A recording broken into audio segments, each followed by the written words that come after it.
Hello friends, Radhe Radhe. तुम्हाला होळीच्या खूप खूप शुभेच्छा. आज मी घेऊन आलेले आहे पुरणपोळीचा पूर्ण स्वयंपाक एका तासात कसा बनवायचा हे मी तुम्हाला आज सांगणार आहे. अशा प्रकारे मी 2 ग्लास डाळ घेतलेली आहे, स्वच्छ धुवून घेतलेली आहे. त्यामध्ये थोडीशी हळद टाकलेली आहे. हे कुकर लावून घेतलेलं आहे 3 ते 4 शिट्ट्यांसाठी.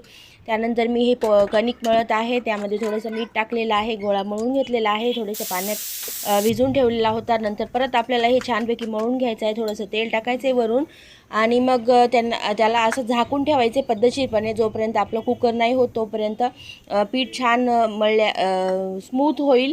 त्यानंतर मी भज्याची तयारी करते आहे. हे बेसन पीठ घेतलं आहे, त्यात मिरची कट करून टाकलेली आहे, उभा चिरलेला कांदा, चवीपुरतं मीठ, ओवा, जिरे सगळं टाकलेलं आहे. त्यामध्ये आलं लसूणची पेस्ट ॲड केलेली आहे, कोथिंबीर बारीक चिरलेली टाकलेली आहे. हे सगळं मिक्स करायचं आहे आपल्याला. थोडंसं पाणी घालून थोडासा सोडा पण आपल्याला घालायचा आहे. त्यामध्ये चवीपुरतं मीठ घातलेलं आहे, हळद थोडीशी ॲड करायची आहे.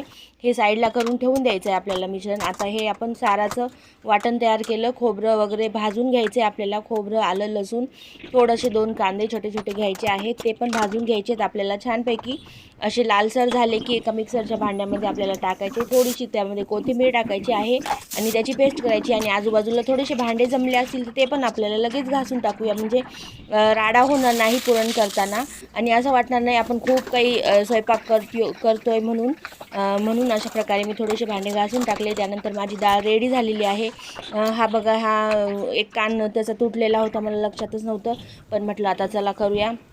अशा प्रकारे मी डाळ मस्तपैकी पळीच्या सहाय्याने असं गरम गरम डाळ केली ती लगेच हे पहा झालेली आहे आपली पुरणाची डाळ तयार. त्यानंतर पप्पांना चहा प्यायचा होता, लगेच चहा केला 1 कप. हे असे मध्ये मध्ये कामं येत राहतात, म्हणून ओट्यावरचं सगळं सामान स्टेप बाय स्टेप एका साईडला ठेवलं ना आपल्याला पण जास्त राडा होत नाही. त्यानंतर मग हे पुरण हाटून घेऊया. पुरण सगळं चाळणीमधून काढलेलं आहे मस्तपैकी. त्यामध्ये अर्धा गूळ आणि अर्धी साखर ॲड केलेली आहे मी.